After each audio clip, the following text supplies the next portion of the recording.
हाय बच्चों, कैसे हो आप सब। इस वीडियो में हम लोग देखने वाले हैं इलेक्ट्रोमैग्नेटिज्म चैप्टर का सेकंड पार्ट। और फर्स्ट पार्ट आप लोग देख चुके होंगे आई होप। उसमें हम लोगों ने चैप्टर का फर्स्ट पोर्शन कवर कर लिया था और इस वीडियो में हम लोगों ने देखने वाले हैं सेकंड हाफ पार्ट, यानी कि बाकी के जो टॉपिक्स रह गए थे फर्स्ट पार्ट में वो सारे हम यहाँ पे कवर करेंगे। जैसे कि force experienced on a conductor which is carrying current when placed in a magnetic field. तो जब हम एक करंट कैरिंग कंडक्टर को एक मैग्नेटिक फील्ड में रखते हैं तब उस पर कौन सा फोर्स एक्सपीरियंस होता है हम उसके बारे में बात करेंगे। और साथ में हम इलेक्ट्रोमैग्नेटिक इंडक्शन के बारे में भी इसी वीडियो में बात करेंगे। ये सारा कुछ होने वाला है इस वीडियो में। तो चलो एक एक करके टॉपिक्स को भी देखते हैं। पहला हमारा टॉपिक है current carrying conductor placed in a magnetic field. अब इसका क्या मतलब हुआ, यहाँ पे हम एक करंट कैरिंग कंडक्टर लेंगे। कोई अनोखी चीज नहीं है, आप सिर्फ एक वायर का पीस ले रहे हो। तो हमने एक वायर पीस लिया और इस वायर में करंट फ्लो हो रहा है, मतलब कि ये वायर अकेला नहीं है, इस वायर को हमने एक सर्किट में लगा के रखा हुआ है।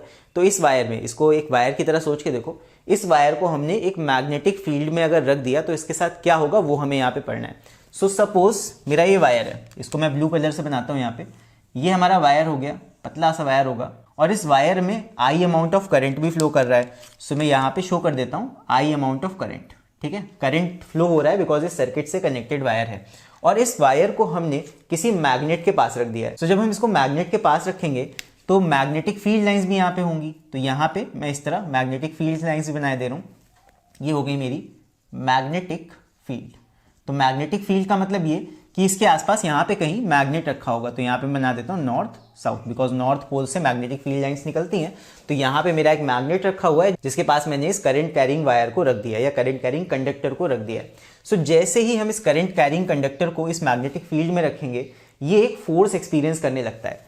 It starts experiencing a force. और इस फोर्स का क्या नाम होता है? इस फोर्स का नाम होता है लॉरेंट्ज फोर्स।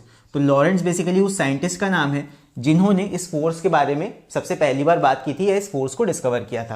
राइट, उन्हीं के नाम पे इस फोर्स का नाम हो गया। अब इस फोर्स का मैग्नीट्यूड कैसे निकाला जाए कि इस कंडक्टर पे कितना फोर्स लगेगा, तो उसको निकाला जाता है एक फॉर्मूला से which is F is equal to I B L. यानी कि force is equal to I, यहाँ पे क्या हो जाएगा, आई आपका है करंट, जितना भी करंट आप फ्लो करोगे इस कंडक्टर से उसका वैल्यू हम लेंगे। बी का मतलब यहाँ पे होता है मैग्नेटिक फील्ड, मतलब आपका मैग्नेट कितना स्ट्रांग है, मैग्नेटिक फील्ड उसकी उतनी ज्यादा होगी जितना स्ट्रांग आप मैग्नेट लोगे। और उसके साथ साथ यहाँ पे आपको लेना है लेंथ ऑफ कंडक्टर। जितना लेंथ ऑफ कंडक्टर आप लोगे उतना ही ज्यादा उस पर फोर्स लगेगा। लेंथ ऑफ कंडक्टर भी यहाँ पे मल्टीप्लाई होता है। इन तीन फैक्टर्स को आप मल्टीप्लाई कर दोगे तो आपको अमाउंट ऑफ फोर्स निकल के आ जाएगा न्यूटन में कि कितना फोर्स इस कंडक्टर पे लगेगा जब हम इसको किसी मैग्नेटिक फील्ड में रखेंगे। मान लो ये वायर है, आपने इसको मैग्नेट के पास रखा और इसमें से करंट फ्लो कर दिया। इस पे एक फोर्स लगेगा, या तो इनवर्ड्स या आउटवर्ड्स, एक डायरेक्शन में लगेगा और किसी एक स्पेसिफिक डायरेक्शन में लगता है। वो डायरेक्शन कैसे निकालते हैं वो अभी हम आगे देखेंगे। उसके लिए बेसिकली लेफ्ट हैंड रूल लगता है जो कि फ्लेमिंग्स ने दिया था। अभी हम डायरेक्शन की बात आगे करेंगे। फिलहाल आप लोग इतना समझ लो कि जब भी हम किसी करंट कैरिंग कंडक्टर को एक मैग्नेटिक फील्ड में रखते हैं उस पर एक फोर्स लगता है। उस फोर्स का नाम होता है लॉरेंट्ज फोर्स और उस फोर्स को हम निकालते कैसे हैं, using the formula F is equal to I B L. अगर मान लो इस पर क्वेश्चन आ जाता है कि force experienced bye a current carrying conductor किन किन फैक्टर्स पे डिपेंड करता है, तो आप क्या बता सकते हो? करंट पे डिपेंड करेगा, मैग्नेटिक फील्ड पे डिपेंड करेगा, मतलब कि स्ट्रेंथ ऑफ मैग्नेट पे, कितना बड़ा मैग्नेट है, कितना स्ट्रॉन्ग मैग्नेट है इस पे, और साथ साथ लेंथ ऑफ कंडक्टर पे, ये एल है। यहाँ पे इसको सही कर देता हूं मैं, इट इज एल। ठीक है, तो ये हो जाएगा, ये तीन फैक्टर्स हो जाएंगे जिन पे हमारा फोर्स डिपेंड करता है। यहाँ पे एक नया टर्म आया मैग्नेटिक फील्ड। अब यहाँ पे कभी कभी क्वेश्चन आ जाता है कि यहाँ मैग्नेटिक फील्ड का यूनिट क्या होता है, ये निकालने के लिए कभी कभी आपसे पूछ लिया जाता है, या फिर आपसे एग्जैक्टली एमसीक्यू में पूछ सकते हैं कि what is the unit of magnetic field. Magnetic fields के बारे में तो आप क्लास 11th एंड 12th में पढ़ोगे, बेसिकली 12th क्लास में पढ़ोगे, लेकिन यहाँ पे आपको ये चीज जरूर पता होनी चाहिए कि मैग्नेटिक फील्ड का यूनिट क्या होता है। यूनिट की बात करें तो इसका यूनिट होता है टेस्ला। मैग्नेटिक फील्ड को हम मेजर करते हैं in unit Tesla. Tesla scientist का नाम है, उन्हीं के नाम पे इसका यूनिट हमने रख दिया।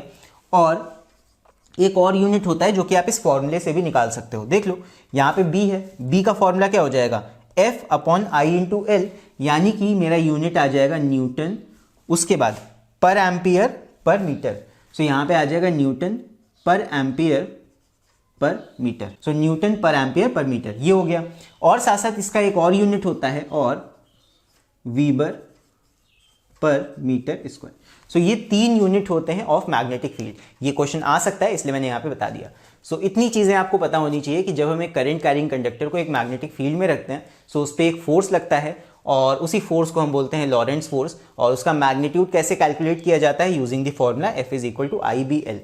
अब नेक्स्ट यहाँ पे क्वेश्चन ये आ जाता है कि इस फोर्स का हम डायरेक्शन कैसे बताएंगे, कैसे बताएंगे ये फोर्स किधर लगेगा, बाहर लगेगा कि अंदर की तरफ लगेगा कि साइड वाइज लगेगा। भाई फोर्स का कैलकुलेशन तो हमने कर लिया कि कितना फोर्स लग रहा है, बट ये भी तो पता होना चाहिए ना कि वो किस डायरेक्शन में लग रहा है। क्यों? Because force is a vector quantity. Force के बारे में हमें ये भी पता होना चाहिए कि वो किस तरफ लग रहा है। ठीक है, तो डायरेक्शन हम निकालते हैं using Fleming's left hand rule. आप लोगों ने ये पढ़ा हो शायद, फ्लेमिंग्स लेफ्ट हैंड रूल। सो अब हम देखने वाले हैं about Fleming's left hand rule. तो जैसा कि मैंने बताया कि करंट कैरिंग कंडक्टर को हमने मैग्नेटिक फील्ड में जब रखा तो उस पर कुछ फोर्स लगा।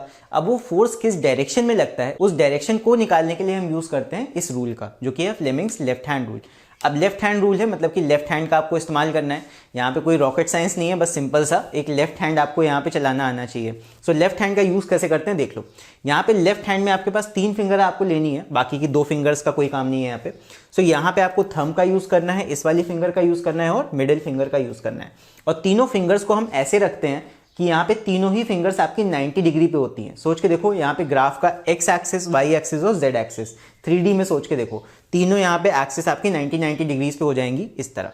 ठीक है, तो यहाँ पे तीनों फिंगर्स का कुछ मतलब होता है। यहाँ पे मैं एक फिगर बना देता हूँ। जैसे मान लो ये आपका हैंड है, ये आपका थंब हो गया, ये आपका ये वाला फिंगर हो गया और ये आपका मिडिल फिंगर हो गया।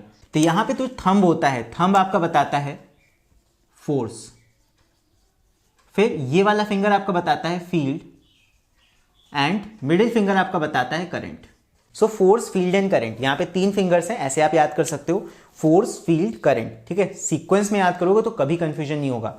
Force, field, current, force, field, current, इस तरह। अब यहाँ पे तीनों फिंगर्स का हम यूज करते हैं टू डिटरमाइन द फोर्स। यहाँ पे हम फोर्स किस डायरेक्शन में लगेगी इसी हाथ से निकालेंगे। यहाँ पे आप फील्ड के डायरेक्शन में ये वाला फिंगर पॉइंट कर दोगे, ये वाला फिंगर यानी कि मिडिल फिंगर आपको पॉइंट करना पड़ेगा कि करंट किस डायरेक्शन में फ्लो कर रहा है। और जैसे ही आप इन दोनों फिंगर्स को अलाइन करोगे, यहाँ पे थंब का डायरेक्शन आपको बता देगा कि किस डायरेक्शन में कंडक्टर पे फोर्स लग रहा है। जैसे कि फॉर एग्जाम्पल, यहाँ पे एक एग्जाम्पल देखते हैं। यहाँ पे मैं डेफिनेशन नहीं लिख रहा हूँ, आई एक्सपेक्ट कि आप ये डेफिनेशन बुक से पढ़ सकते हो इसका। बाकी डेफिनेशन नहीं आता है, इसका जो यूज होता है किसी क्वेश्चन में आपको इसका यूज पूछ लिया जा सकता है। और बाकी यहाँ पे क्वेश्चंस ऐसे आते हैं कि एक कंडक्टर बना दिया जाएगा, उसको किसी मैग्नेटिक फील्ड में रख देंगे, फिर आपसे पूछेंगे कि बताओ कंडक्टर पे फोर्स किस डायरेक्शन में लगेगा। तो बेसिकली यूज करने के लिए आता है, इसका डेफिनेशन एज सच नहीं पूछा जाता है। चल, तो यहाँ पे एक एग्जाम्पल देखते हैं। सपोज आपके पास एक कंडक्टर है, ये आई होप विजिबल होगा। तो ये हमारा कंडक्टर है, इसमें करंट ऐसे जा रहा है ऊपर की तरफ, और इसको हमने प्लेस कर दिया है एक मैग्नेटिक फील्ड में जो कि ऐसे है।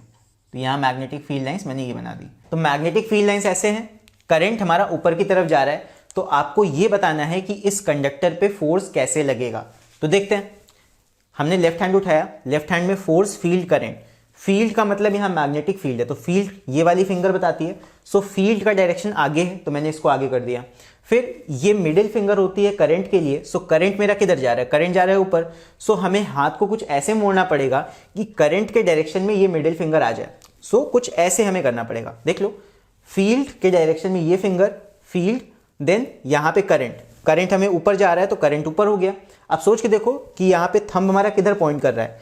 थंब हमारा पॉइंट कर रहा है इनवर्ड्स। तो यहाँ पे देख लो, फील्ड हमारा आगे को है, करंट हमारा ऊपर को है, तो थंब हमारा किधर पॉइंट करेगा? अंदर। तो यानी कि यहाँ पे फोर्स कैसा लगेगा? फोर्स लगेगा इनवर्ड्स। यानी कि हम यहाँ लिख सकते हैं फोर्स इज इनवर्ड्स।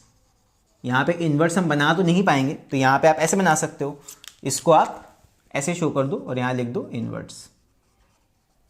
ठीक है, तो ये हो जाएगा इस वायर पे लगने वाला फोर्स। यानी कि सोच के देखो, ये वायर ऐसे है, हवा में ऐसे है, और ये अगर ये मैग्नेटिक फील्ड में रखा हो और इसमें करंट फ्लो कर रहा हो, तो ये अंदर की तरफ ऐसे पुश हो जाएगा अंदर। अगर यहाँ पे ये 3D में होता तो ये वायर कहीं ना कहीं पुश हो जाता अंदर, अगर रियल में हम ये एक्सपेरिमेंट कर रहे होते तो। ठीक है, कभी मैं एक्सपेरिमेंट करके दिखाऊंगा इसका भी। अगर आप लोग को इसका एक्सपेरिमेंट चाहिए तो आप लोग मुझे कमेंट्स में लिख के बता सकते हो, मैं उसका भी वीडियो जरूर से बना दूंगा। चलो, अब एक क्वेश्चन और यहाँ पे करते हैं। सपोज अगर यही वायर हम ऐसे ले लें, सपोज इसी मैग्नेटिक फील्ड में हमने एक और वायर लिया और इस बार मैंने करंट ले लिया नीचे की तरफ या डाउनवर्ड्स, और सेम मैग्नेटिक फील्ड में हमने इसको रख दिया इस तरह। ये मैग्नेटिक फील्ड है और इसके अंदर हमने अपना वायर रख दिया नीले रंग का, और इसके अंदर करंट इस बार नीचे को फ्लो कर रहा है, तब किधर इसमें फोर्स लगेगा ये देखते हैं। सो अगेन लेफ्ट हैंड उठाएंगे, लेफ्ट हैंड में फोर्स, फील्ड, करंट। फील्ड किधर है, फील्ड आगे की तरफ है, अगर इधर होती तो इधर की तरफ लेना पड़ता हमें फिंगर को, लेकिन आगे की तरफ फील्ड है तो कोई दिक्कत की बात नहीं है। ये हमारी हो गई फील्ड। फिर उसके बाद करंट, करंट हमारा किधर है, इस बार नीचे की तरफ है, सो करंट नीचे, फील्ड आगे, करंट नीचे। थंब किधर की तरफ पॉइंट कर रहा है, थंब हमारा जा रहा है बाहर की तरफ, सो थंब बताता है हमें फोर्स का डायरेक्शन। तो यानी कि थंब अगर बाहर जा रहा है, इस कंडक्टर पे कैसा फोर्स लगेगा, इस कंडक्टर पे फोर्स लगेगा हमारा आउटवर्ड्स, फोर्स इज आउटवर्ड्स। तो ये वायर एक आउटवर्ड फोर्स एक्सपीरियंस करेगा। मैं इसमें राइट साइड बना रहा हूं, बट इसको ऐसे बना सकते हो, ये आउटवर्ड फोर्स एक्सपीरियंस करेगा, ठीक है। तो यहां पे ये वायर अगर सपोज ऐसे होता तो ये उठ के बाहर निकल आता, ठीक है, ऊपर आ जाता है। सो ये फोर्स एक्सपीरियंस होगा इस वायर पे। सो यहां पे इस तरह हम यूज करते हैं फ्लेमिंग्स लेफ्ट हैंड रूल का to determine the direction of force experience by a current carrying conductor. किसी भी करंट कैरिंग कंडक्टर पे किस तरह का फोर्स लग रहा है, ये हम निकालते हैं बाय यूजिंग दिस मेथड। तो चलो एक और क्वेश्चन देखते हैं जल्दी से। जैसे मान लो यहां पे आपको एक वायर दिया हुआ है इस तरह, ठीक है, ऐसे वायर दिया हुआ है, फिर हमने इस वायर को कनेक्ट कर दिया है एक बैटरी से इस तरह, और इसमें करंट फ्लो हो रहा है इस डायरेक्शन में, इसमें ऐसे, इसमें ऐसे, और यहां पे हमने लगा दिए हैं दो मैग्नेट्स, इधर साइड में लगा दिया है नॉर्थ और इधर साइड में लगा दिया है साउथ। तब आपको यह बताना है कि सपोज अगर ये कॉइल है इस तरह, तो ये कॉइल कैसे, ऐसे रोटेट करेगी कि ऐसे रोटेट करेगी, तो ये आपको यहां बताना है। तो देख लो यहां पे है नॉर्थ साउथ मैग्नेट। अब सोच के देखो, ये मैंने बताया था लास्ट वीडियो में कि हमेशा जो मैग्नेटिक फील्ड लाइंस होती हैं वो नॉर्थ से निकलती हैं और साउथ की तरफ जाती हैं, मतलब ऐसे होती हैं। तो नॉर्थ से निकली और साउथ को गई, ठीक है। तो ये हमारी मैग्नेटिक फील्ड लाइंस हो गई। अब यहां पे आपको अलग अलग वायर्स पे देखना है कि कैसा फोर्स लग रहा है। बेसिकली इस वायर पे तो कोई फोर्स नहीं लगेगा, बिकॉज यहां पे वायर आपका पैरेलल है टू द मैग्नेटिक फील्ड। तो जब भी वायर पैरेलल होगा मैग्नेटिक फील्ड पे, वहां नेट फोर्स जीरो हो जाता है। आपका सिर्फ यहां पे फोर्स लगेगा और यहां पे फोर्स लगेगा। क्यों? बिकॉज यहां पे वायर का पीस परपेंडिकुलर है मैग्नेटिक फील्ड के, और यहां पे भी वायर का पीस परपेंडिकुलर है मैग्नेटिक फील्ड से।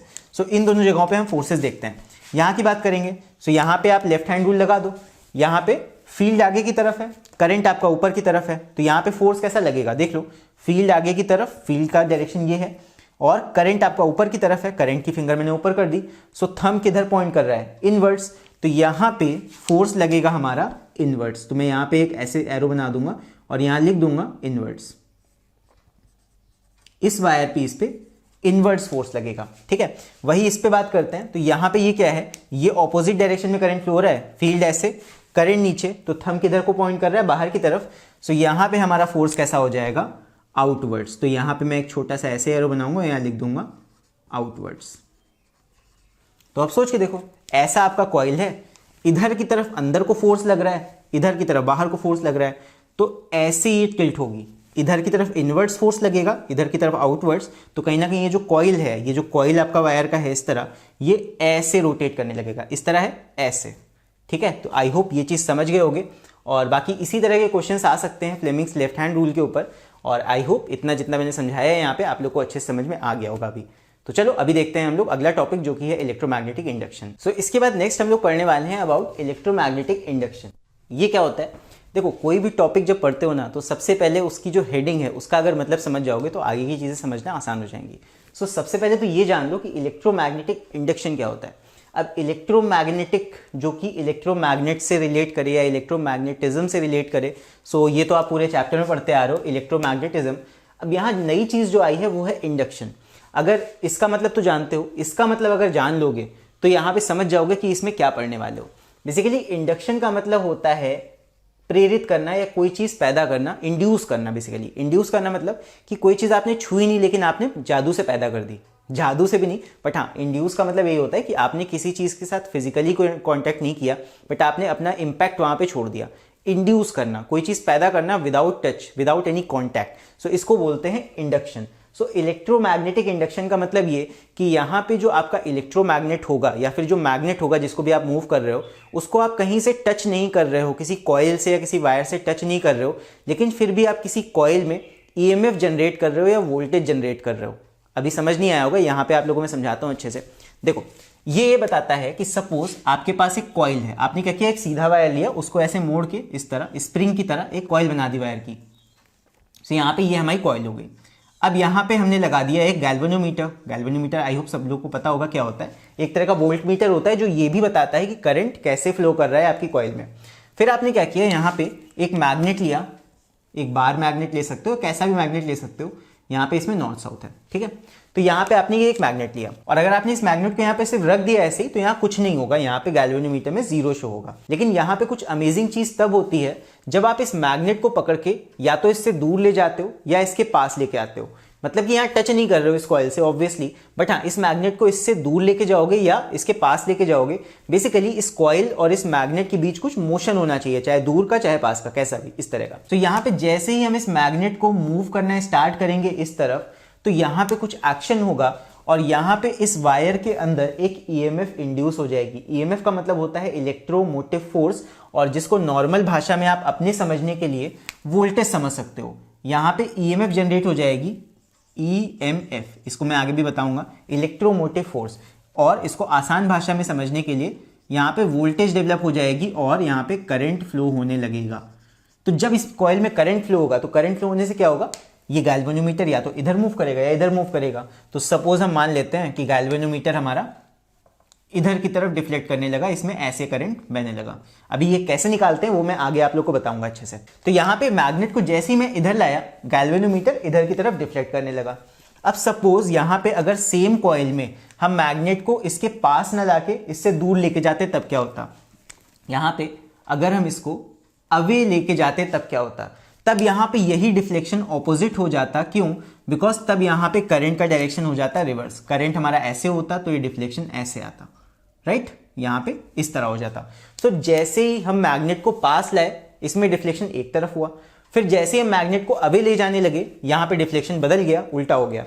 तो बेसिकली जब हम कुछ रिलेटिव मोशन करेंगे अपने वायर के बीच और मैग्नेट के बीच, मैग्नेट और वायर के बीच जब कुछ रिलेटिव मोशन होगा, यानी कि कंडक्टर के बीच और एक मैग्नेट के बीच जब कुछ रिलेटिव मोशन होगा, तो उस कंडक्टर के एंड्स पे एक वोल्टेज पैदा होगी या ईएमएफ पैदा होगी, ज्यादा बेटर यहाँ पे ईएमएफ रहेगा।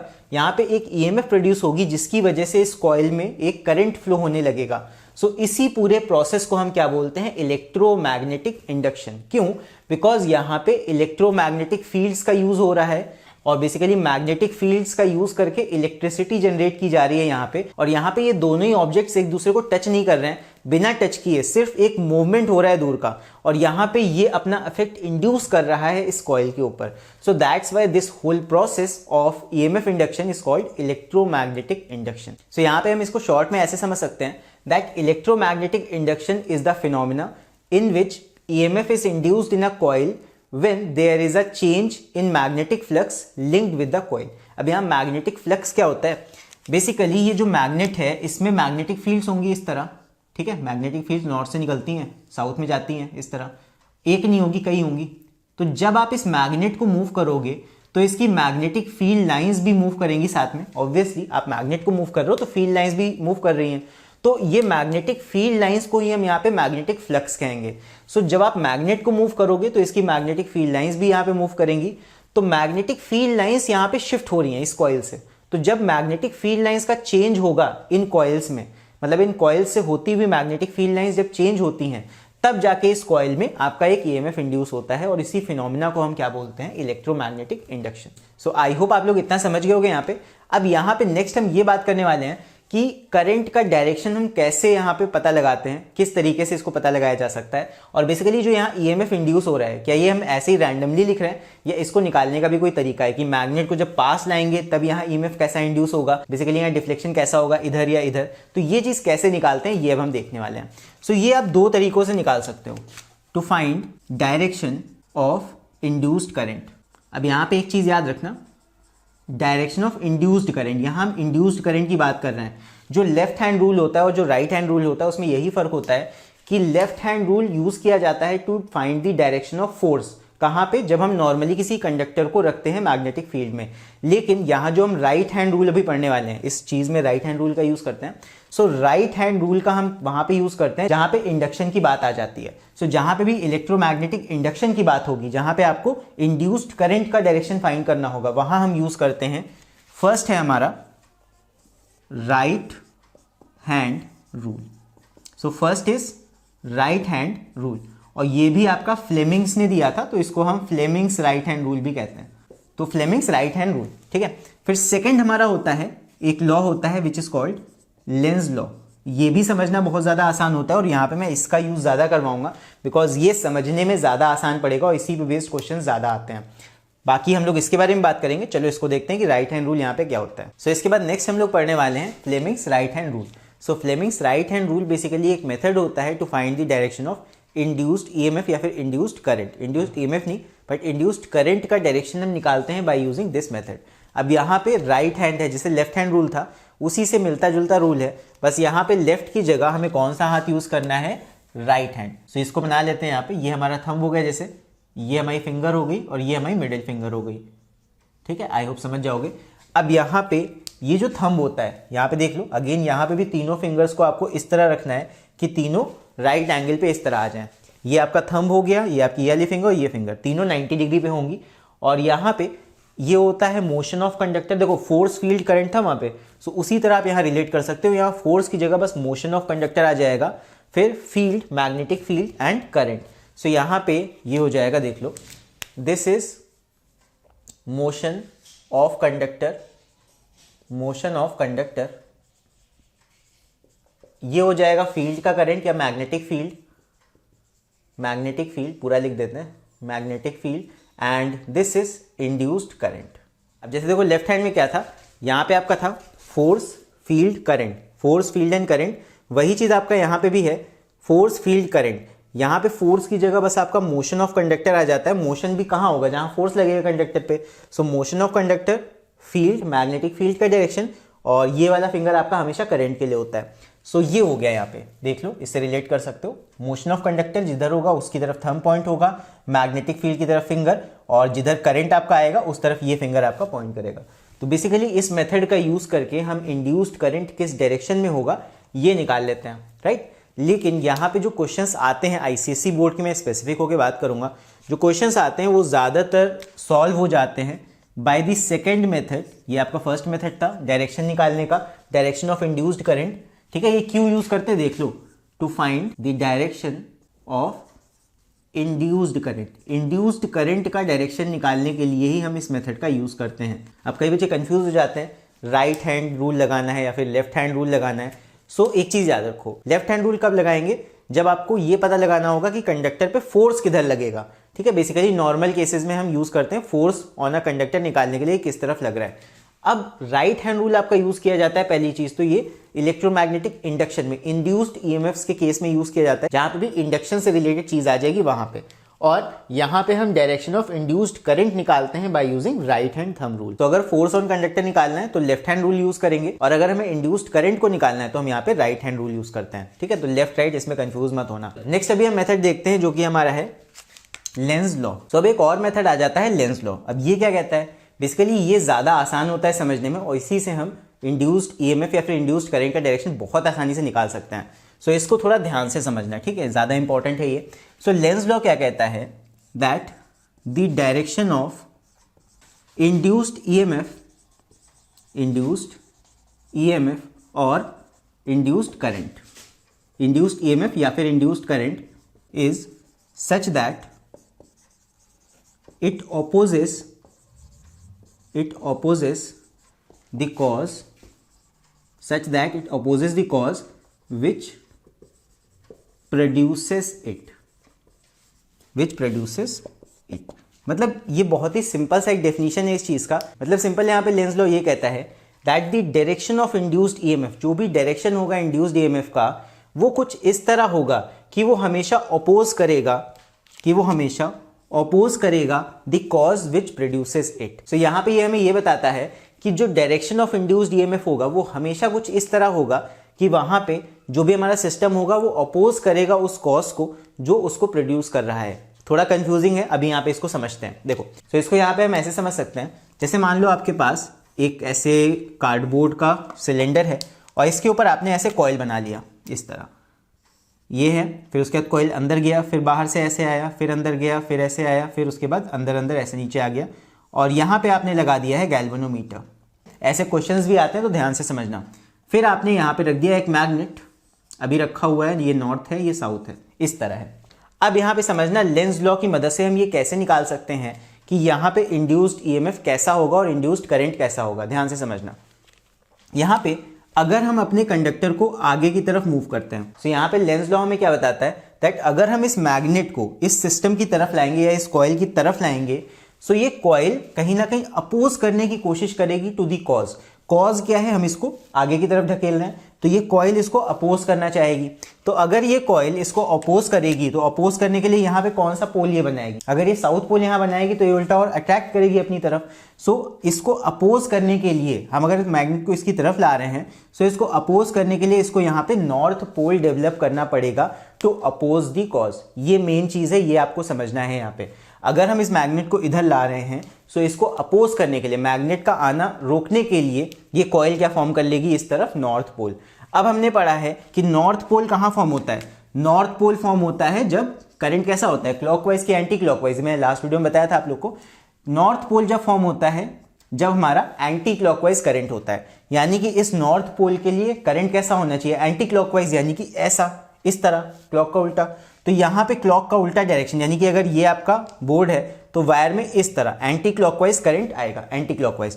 तो वायर के अंदर से करंट आएगा और ऐसे बाहर निकल जाएगा एंटी क्लॉकवाइज। इसको आप सामने लाके सोच के देख लो, इस तरह करंट आएगा और बाहर से ऐसे निकल जाएगा। तो ये हो जाएगा हमारा डायरेक्शन ऑफ करंट, यानी कि इधर से ऊपर जाएगा पीछे पीछे, उसके बाद यूं आया, फिर उसके बाद इस तरह करंट आपका फ्लो होता जाएगा। सो यहाँ पे अगर आपसे कहा जाए कि गैल्वेनोमीटर किस तरफ टिल्ट या डिफ्लेक्शन शो करेगा, तो यहाँ पे गैल्वेनोमीटर का डिफ्लेक्शन हो जाएगा इस तरफ, जिधर की तरफ करंट होता है उधर की तरफ आपका गैल्वेनोमीटर डिफ्लेक्ट कर जाएगा। सो ये हो जाएगा, इसका यूज करके हम निकाल सकते हैं कहीं पे भी, किसी भी कॉइल में बेसिकली किस तरफ इंड्यूस्ड करंट होगा। सो ये हम निकाल सकते हैं बाय यूजिंग लेंस लॉ। अभी हम कुछ और यहाँ पे क्वेश्चंस करते हैं ताकि आप लोग को ज्यादा अच्छे से समझ में आए। बाकी इस पेज का आप लोग चाहो तो स्क्रीनशॉट ले सकते हो। चलो अभी हम लोग कुछ और क्वेश्चंस करते हैं बेस्ड ऑन दिस लॉ।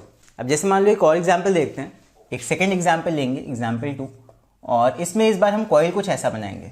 ये हमारा कार्डबोर्ड है, इस बार मैं थोड़ा और बड़ा बनाऊंगा इसको, और यहाँ पे हमारा मान लो वायर कुछ इस तरह लगा हुआ है।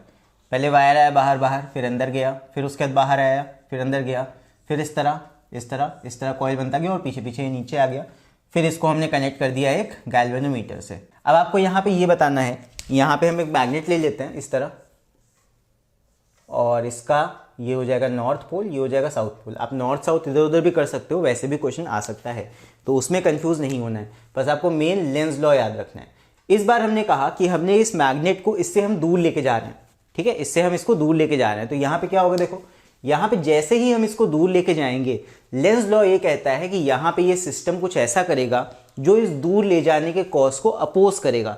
सो आप इसको दूर लेके जा रहे हो, और अगर इस कॉइल को दूर ले जाना रोकना है तो यहाँ पे कौन सा ये पोल फॉर्म करेगा, आप दूर लेके जा रहे हो, इसको रोकना है मैग्नेट दूर ले जाने से। सो यहाँ पे ये फॉर्म कर लेगा कहीं ना कहीं साउथ पोल। क्यों, अगर दूर लेके जाओगे तो ये साउथ पोल प्रोड्यूस करेगा अपने इस तरफ, ताकि ये आपके दूर ले जाने को, जो मैग्नेट को आप दूर लेके जा रहे हो, ये चीज रोक पाए, तो अपोज कर पाए। यही लेंस लॉ हमें समझाता है। सो यहाँ पे साउथ पोल फॉर्म होगा due to Lenz law. Lenz law समझाता है इस चीज को, ताकि यहाँ पे आपका मैग्नेट दूर ले जाने की वजह से यहाँ पे आप जैसे ही इसको दूर लेके जाओगे, ये कॉइल रेजिस्ट करेगी या अपोज करेगी और साउथ पोल बना लेगी अपने इस तरफ। सो इस एंड पे हमारा साउथ पोल बन गया।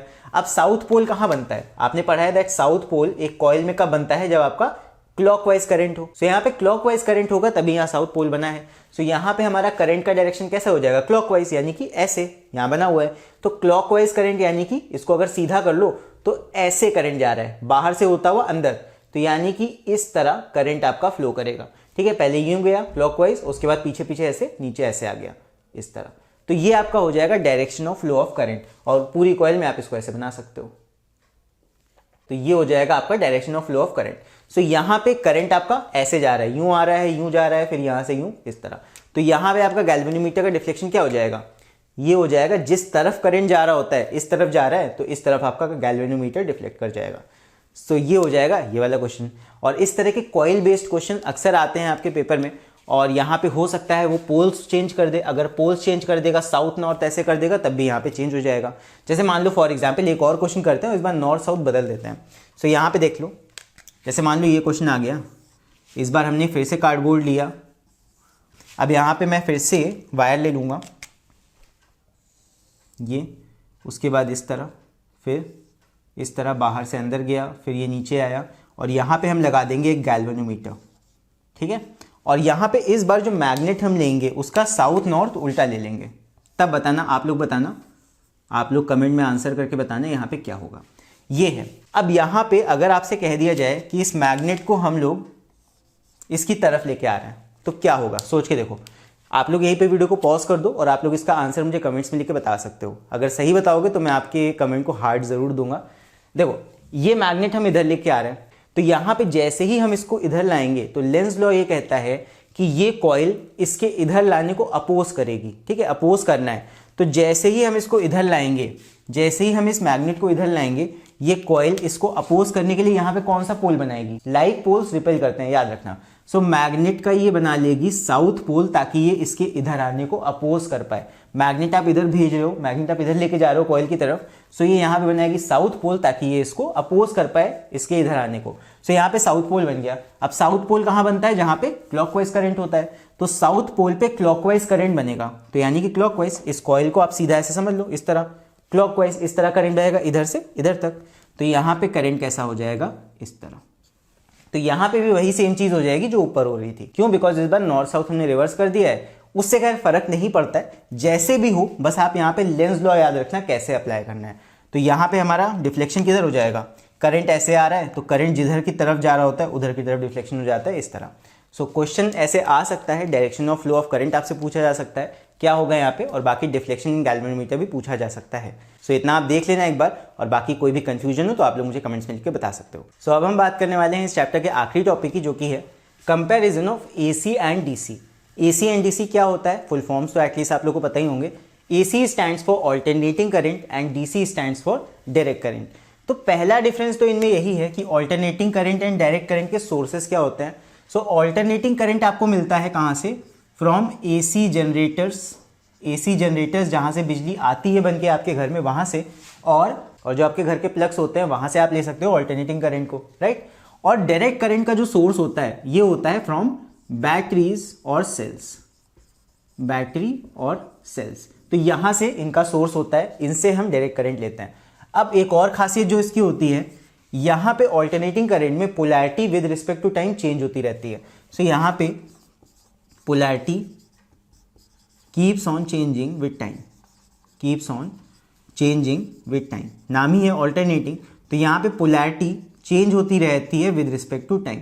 लेकिन डायरेक्ट करंट में ऐसा नहीं होता, डायरेक्ट करंट बस ऐसे सीधे फ्लो करता रहता है।